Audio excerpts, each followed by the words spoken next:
अमरोहा से हम आपको बड़ी खबर बता रहे हैं। कांग्रेस नेता रिजवान कुरैशी का बड़ा बयान, बोले सीएम योगी पर थे 57 मुकदमे दर्ज। यूपी के जनपद अमरोहा के गजरोला में प्रेस वार्ता में पहुंचे उत्तर प्रदेश कांग्रेस कमेटी के उपाध्यक्ष जोन के प्रभारी रिजवान कुरैशी ने भाजपा पर साधा निशाना और बोले सीएम योगी पर थे 57 मुकदमे दर्ज। राम मंदिर पर बोले राम सबके हैं, भाजपा का कोई यह पेटेंट नहीं है। आपको बता दें, अमरोहा के गजरोला में कांग्रेस पार्टी के जिलाध्यक्ष ओमकार सिंह कटारिया के नेतृत्व में प्रेस वार्ता की गई, जिसमें मुख्य अतिथि के रूप में पहुंचे उत्तर प्रदेश उपाध्यक्ष रिजवान कुरैशी ने भाजपा पर जमकर जुबानी हमला बोला। प्रधानमंत्री के संसदीय क्षेत्र में युवती के साथ हुए बलात्कारियों पर भी सवाल उठाए और बोले सीएम योगी पर 57 मुकदमे दर्ज थे। साथ ही उन्होंने कहा कि आने वाले समय में यूपी में 80 सीटें हम जीतेंगे।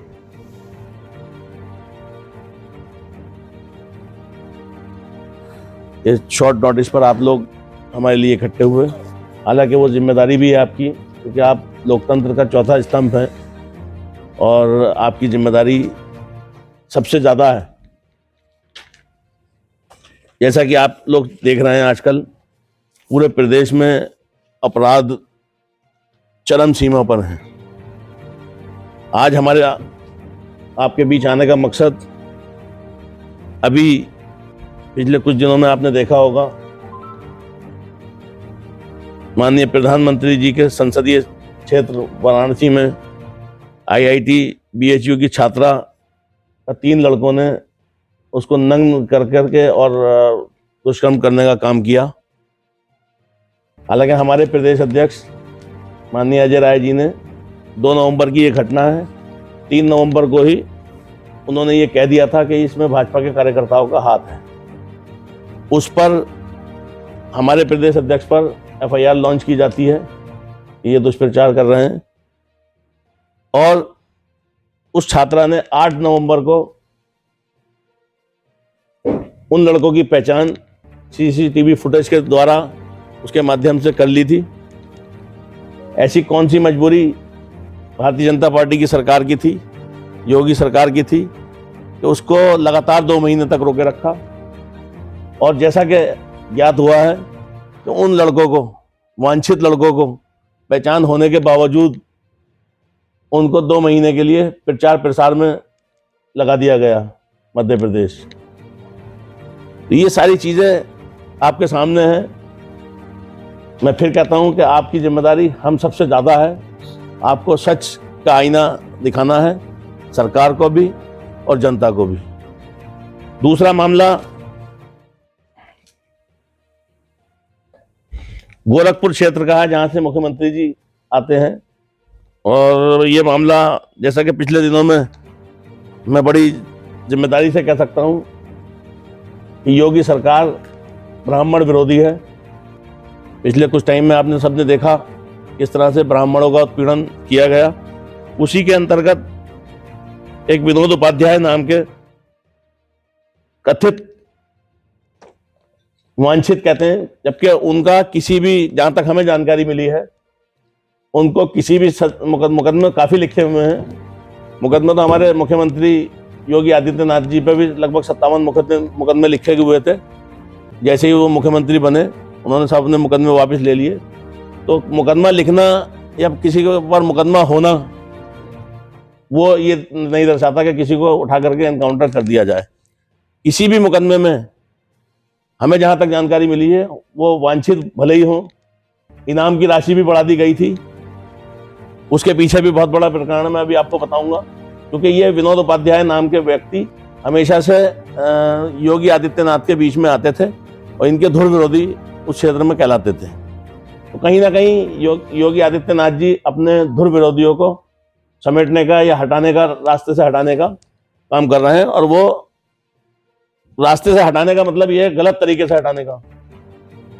जो हमारे बाबा साहब भीमराव अंबेडकर जी ने संविधान में हमें अधिकार दिए हैं, उन अधिकारों का ज़रूरत से ज़्यादा इस्तेमाल कर रहे हैं और उसको अपने रास्ते से विनोद उपाध्याय जी को हटा दिया गया, उनका एनकाउंटर करा दिया गया। ये मुठभेड़ स्पष्ट दर्शाती है कि व्यक्तिगत कुंठा और राजनीतिक द्वेष से प्रेरित है। तो हम योगी सरकार से एक जाति विशेष विरोधी चेहरे को उजागर करती है कांग्रेस पार्टी, उत्तर प्रदेश कांग्रेस पार्टी, आपके चैनल के, आपके अखबारों के माध्यम से इस घटना की न्यायिक जांच की मांग करती है। अभी पिछले दिनों में आपने देखा होगा 2023 में एनसीआरबी रिपोर्ट के आंकड़ों के अनुसार उत्तर प्रदेश महिलाओं के प्रति अपराधों के मामलों में पहले स्थान पर रहा है। यानी इस रिपोर्ट के अनुसार पूरे भारत में होने वाले अपराधों का 15% उत्तर प्रदेश में हो रहे हैं। तो इसलिए ये भारतीय जनता पार्टी का दोहरा चरित्र आप सबके सामने है। किस तरह से वो कहते थे कि हम अपराध पर अंकुश लगाएंगे, और जबकि वो उसके विपरीत काम कर रहे हैं। बुलंदशहर में अभी काफी समय पहले एक इंस्पेक्टर को मार दिया गया और बीजेपी के नेता का उसमें नाम लिया है, उन्हें एक पद दे दिया गया बीजेपी को, क्या कह रहे हैं? हम तो यही कह रहे हैं कि बीजेपी का चाल और चरित्र, अपने जो उनके अटल बिहारी वाजपेयी जी की सोच थी भारतीय जनता पार्टी के साथ में, उस सोच को कहीं ना कहीं पीछे छोड़ दिया गया है और पर्सनल द्वेष पे काम हो रहा है। राम मंदिर का निर्माण 22 तारीख में होने जा रहा है। स्वागत करते हैं सुप्रीम कोर्ट के उस फैसले का। अगर सुप्रीम कोर्ट के फैसले के अनुसार राम मंदिर का निर्माण हो रहा है, राम अकेले भारतीय जनता पार्टी के नहीं, राम हमारे भी हैं, आपके भी हैं, सबके हैं। हर हिंदुस्तानी के दिल में राम बसते हैं। जिस के अंदर कलेक्ट्रेट में जो है आपस में ही कार्यकर्ताओं में झगड़ा हो गया था, कांग्रेस के जो कार्यकर्ता थे, तो आपको क्या लगता है ये लोगों को जोड़ेंगे जब आपस में ही देखिए, कांग्रेस पार्टी भी एक परिवार है और परिवार में थोड़ा सा ऊपर नीचे सब जगह होता है। क्या भारतीय जनता पार्टी में नहीं होता ऐसा? दूसरे दलों में नहीं होता ऐसा? आप बताइए। थोड़ा सा होता है, घर के बड़े उसको निपटा देते हैं, ऐसा ही होता भी आया। हमने तो बचपन से ऐसा ही सीखा है, देखा है। तो वो कोई बात, वो बहुत बड़ी चीज़ नहीं है। इस चीज़ को मैं समझता हूँ आपको इतना बढ़ावा नहीं देना चाहिए। मेरी गुजारिश है कि कांग्रेस का जो सुनहरा चेहरा है, जो गोल्डन चेहरा है, वो दिखाने की कोशिश करें।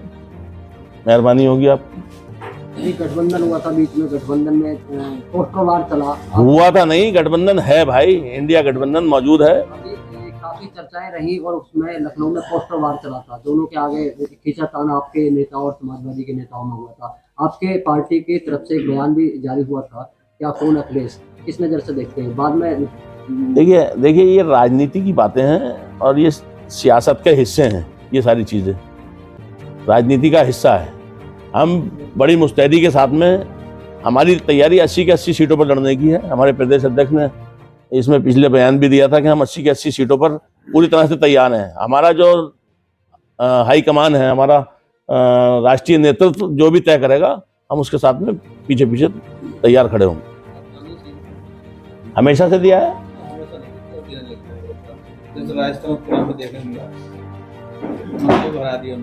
जी देखिए, हो सकता है मान्यवर आपका थोड़ा सा नजरिया हमारी तरफ से कुछ मुलायम हुआ हो, इसलिए ऐसा लग रहा है। वरना कांग्रेस पार्टी हमेशा से राजनीति में युवाओं को बढ़ावा देती है और जीता जागता सबूत मैं बैठा हूँ। देखिए, हर जगह की परिस्थितियां अलग हैं। राजस्थान की परिस्थितियां अलग हैं, यूपी की परिस्थितियां अलग हैं, मध्य प्रदेश की परिस्थितियां अलग हैं। राजनीतिक परिस्थितियों के अनुसार हाईकमान को फैसले लेने होते हैं और हम इस पर टीका टिप्पणी ना करें तो हमारे लिए बेहतर।